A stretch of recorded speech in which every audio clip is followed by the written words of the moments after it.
బాల్య దినముల యందే సృష్టికర్తను స్మరణకి, యవన కాలములో కాడి మొయ్యాలి, యవన కాలములో దేవుని కొరకు నిలబడాలి.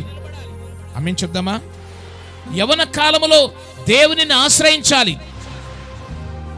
చాలా మంది ఏమనుకుంటారంటే దేవునిని ఆశ్రయించుట, దేవునిని ఆరాధించుట, దేవునిని మహిమపరచుట, దేవుని పని చేయుట, దేవుని కొరకు నిలబడుట అనేది ప్రాముఖ్యంగా తీసుకోకుండా ప్రియులారా దేవుని సన్నిధిని ప్రక్కన పెట్టి వాళ్ళ సొంత ప్రయాస ద్వారా వర్ధిల్లాలనుకుంటారు, వాళ్ళ సొంత ప్రయాస ద్వారా అభివృద్ధి చెందాలనుకుంటారు, వాళ్ళ సొంత ప్రయాస ద్వారా నెమ్మది కలిగిన జీవితాన్ని జీవించాలనుకుంటారు. నా కుమారుడా, నా ఉపదేశమును మరవకము, నా ఆజ్ఞలను హృదయపూర్వకంగా గైకొనుము, అవి దీర్ఘాయువును సుఖజీవముతో గడుచు సంవత్సరములను శాంతిని నీకు అనుగ్రహించును.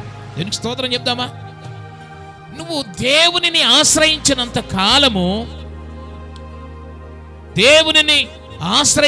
కాలము నువ్వు వర్ధిల్లుతూనే ఉంటావు. హల్లెలూయా, హల్లెలూయా.